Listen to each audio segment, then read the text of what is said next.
Hello guys, स्वागत है आपका मेरे चैनल में। और कैसे हैं आप सब? आई होप बढ़िया से होंगे।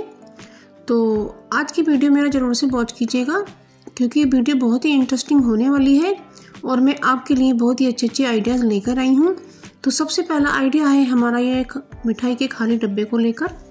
ये जो मिठाई के डब्बे होते हैं ये बहुत ही यूज़फुल होते हैं, इन्हें बिल्कुल भी ना फेंकें, क्योंकि इनमें ट्रे लगी आती है और ये ट्रे उठाकर फेंक दी जाती है तो डिब्बा नीचे से साफ़ सुथरा ही निकलता है, इसलिए यूज़फुल हो सकता है। तो ये जो हमारे दीपक हैं हमने पिन्नी में रखे हुए हैं और इनमें काट कर चूहे अंदर भी जा सकते हैं, गंदा भी कर सकते हैं या ये फूट भी सकते हैं। तो हमने इस डिब्बे में दीपकों को रख दिया है और ये बड़े ही अच्छे तरीके से रखे रहेंगे, तो इसलिए हमारे दीपक गंदे बिल्कुल भी नहीं होंगे और ना ही अशुद्ध होंगे। तो इस तरह से आप अपने दीपक को साफ़ सुथरा रख सकते हैं और जब आपको पूजा के लिए चाहिएगा तो आप इसमें से निकाल के एक एक यूज़ कर सकते हैं। तो ये बहुत ही यूज़फुल ट्रिक है। तो अब हमारी दूसरी ट्रिक आती है। तो ये जो हमारी कढ़ाई है ये जल गई थी, तो हमने इसे बाकी तो साफ़ किया लेकिन यहाँ से ये रह गया। तो अब इसको हम कैसे छुड़ाएं? तो इसके लिए हम इसमें थोड़ा सा कोलगेट लगाएंगे और कोलगेट जो होता है वो बहुत ही अच्छे क्लीनर का काम करता है, तो हम इसे कोलगेट ही लगाएंगे और कोलगेट से इसे साफ़ करके दिखाएंगे। ये बहुत ही अच्छा साफ़ करेगा। तो मैंने ये डिप का जो जूना होता है वो ले लिया है। तो आप स्क्रॉच ब्राइट का भी स्क्रॉच ले सकते हैं, लेकिन मैंने निप का लिया है और इसमें हम पानी डाल देते हैं और पानी डालने के बाद इसके ऊपर से इसे अच्छे से हम रगड़ेंगे और इस तरह से मसल कर हमारी कढ़ाई बिल्कुल क्लीन हो जाएगी। जैसा कि आप देख सकते हैं तो कोलगेट की सहायता से ये निशान जल्दी से हटने लगा है और कढ़ाई हमारी साफ़ सुथरी हो जाएगी। तो देख सकते हैं फ्रेंड्स इसमें कितना कालापन निकल कर आया है और हमारी कढ़ाई साफ़ सुथरी हो जाएगी। तो आप मेरे चैनल पर नए हैं तो मेरे चैनल को जरूर से सब्सक्राइब कीजिएगा और मेरी वीडियो को लाइक शेयर और कमेंट कीजिएगा। तो देख सकते हैं फ्रेंड्स हमारी कढ़ाई को, अब हम इस कढ़ाई को धो लेते हैं। तो हमारी कढ़ाई बिल्कुल साफ़ हो गई है। तो देख सकते हैं आप कितनी चमकदार हो गई है। तो आप भी अपनी कढ़ाई को इस तरह से साफ़ कर सकते हैं। जलेबी कढ़ाई हो या जलावा भगोना हो, इसी तरह से साफ़ कर सकते हैं। तो अब तीसरी ट्रिक आती है हमारी। ये जो हमारे नॉन स्टिक का तवा होता है ना, तो इसके नीचे जो ये चिकनाई जम जाती है ये छुटकर नहीं देती है। तो इसको हम क्या करते हैं साफ़ करने के लिए, तो आप वीडियो में देख सकते हैं। तो इस पर लगाएंगे हम थोड़ा सा हार्पिक और हार्पिक की मदद से हम इसे छुड़ाएंगे और हमारा तवा बिल्कुल से साफ़ सुथरा हो जाएगा।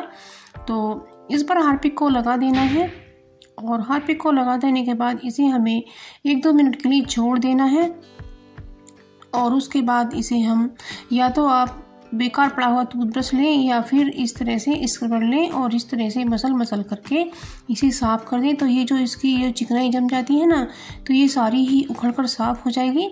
तो आप अपने तवे को इसी तरह से साफ़ कीजिएगा। ये बहुत ही यूज़फुल सी ट्रिक है, तो आप इसे ज़रूर से फॉलो कीजिएगा।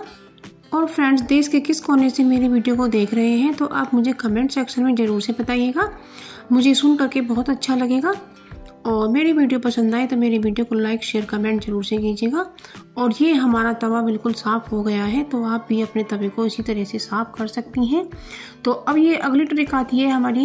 ये जो हमारे डिस्पोजल डब्बे निकलते हैं, जब हम कोई सब्ज़ी वगैरह मंगाते हैं तो उसमें ये डब्बे अक्सर निकल आते हैं, तो हमें फेंकना इन्हें बिल्कुल भी नहीं है और इनका यूज़ लेना है। तो हमने इसे धोकर साफ़ कर लिया है और सुखा भी लिया है। तो अब जैसे हमारे यहाँ कोई मेहमान वगैरह आते हैं तो हम उन्हें नाश्ता लगाते हैं और नाश्ता वो छोड़ देते हैं, तो इस तरह से इन डब्बों में आप अपने नाश्ते को रख सकते हैं। तो हमारे ये जो लड्डू बच गए थे हमने इसमें रख दिए हैं। तो इसलिए जो डब्बे होते हैं ये हमारे बहुत यूज़फुल हो सकते हैं, आप इन्हें बिल्कुल भी ना फेंकें। अब ये अगला डब्बा है हमारा। तो ये जो थोड़ा बड़ा है और ये जो आप देख सकते हैं ये माइक्रोवेव सेफ है, तो आप इन्हें बिल्कुल भी ना फेंकें। आप अपने माइक्रोवेव में इसमें खाना गर्म करने का काम कर सकते हैं और इसमें आप कुछ केक वगैरह भी बना सकते हैं। जैसे छोटा सा केक बनाना होता है वो इसमें बहुत आसानी से बन जाता है। तो आप ये डब्बे भी बिल्कुल ना फेंकें।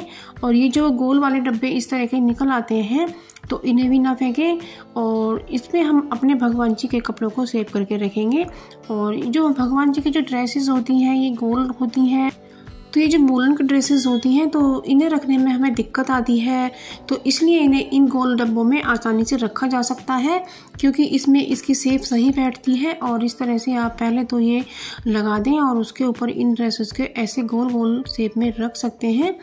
तो इस तरीके से हमारे जो कान्हा जी हैं ना, उनकी ड्रेस भी अच्छे से रखी रहेंगी, ना तो गंदी होंगी और ना हमें ढूंढने में परेशानी होगी। यदि हम किसी पन्नी वगैरह में बांध देते हैं तो वो हमें मिलती नहीं है। ये हमारे कान्हा जी की कैप है जो हमने घर पर ही बनाई है, और ये हमारी भजन की माला है, इसे भी हम इसी में रख देते हैं। तो इस तरह से आप इस तरह के गोल डब्बों को यूज़ कर सकते हैं, ये बहुत यूज़फुल होते हैं। आप इन्हें फेंकने की गलती बिल्कुल ना कीजिएगा। तो ये कबाड़ से जुगाड़ हो जाता है। आप अपने ये जो कबाड़ होते हैं इन्हें बिल्कुल ना फेंकें, ये आपके बहुत ही यूज़फुल हो सकते हैं। तो ये भी ट्रिक आपके बहुत ही काम की है, आप इसे ज़रूर से फॉलो कीजिएगा। अब आती है अगली ट्रिक हमारे तवे को लेकर। जब हम खाना बनाते हैं तो हमारा तवा गर्म हो जाता है, जो रोटी बनाते हैं उसे ठंडा ऐसे ही ना होने दें, तो उसमें ये ताले गर्म करें। आज तक तो आपने तालों का यूज़ केवल मकान को या कमरे को लॉक करने में ही किया होगा, लेकिन आज हम आपको एक यूज़फुल सी ट्रिक बताते हैं। तो इन तालों का बहुत अच्छा यूज़ है। जब तवा गर्म होता है तो इस पर इस तरह से इनको चाबी से बंद करके रख दें और इनको गर्म होने दें। जो तवा गर्म होता है ना, तो इससे ये गर्म हो जाते हैं, तो आप इनका प्रयोग बहुत अच्छे से कर सकती हैं। तो ये गर्म है इसलिए इन्हें हमें कपड़े से पकड़कर ही उठाना है, और हमें एक कॉटन का रुमाल लेना है और उस रुमाल में ताले को रख करके और इसे किसी कपड़े से उठाकर ही हमें रखना है, क्योंकि ये बहुत गर्म है। और इसमें रख कर के इस तरह से हमें कपड़े को अच्छे से मोड़ लेना है।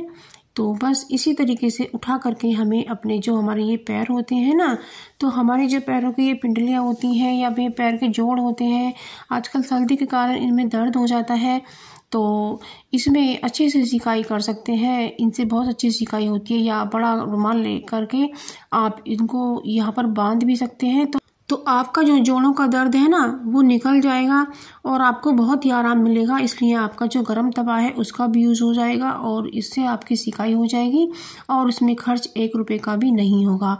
और इसी तरीके से आप अपने घुटने को भी सेक सकते हैं, क्योंकि घुटनों में भी सर्दियों में दर्द रहता है, तो इसी तरह से आप अपने घुटने की भी सिकाई कर सकते हैं। तो है ना कितनी काम की ट्रिक है। और यदि आपको कुछ ऐसी ट्रिक मिल जाए जिससे आपका काम भी आसान हो जाए और आपका 1 रुपये का भी खर्च ना हो, तो कितना अच्छा होता है। तो इससे आपकी लाइफ भी आसान हो जाती है और आपका काम भी आसान हो जाता है और पैसे की भी बचत होती है। तो फ्रेंड, मैंने जो भी आइडिया आपको बताए हैं इनमें से एक भी आइडिया यदि आपको ज़रा सा भी पसंद आया हो तो मेरे वीडियो को लाइक शेयर कमेंट कीजिएगा और मेरी वीडियो देखते रहिएगा। मैं नई वीडियो लेकर आती रहती हूँ। मिलते हैं नई वीडियो में, तब तक के लिए थैंक यू फॉर वॉचिंग।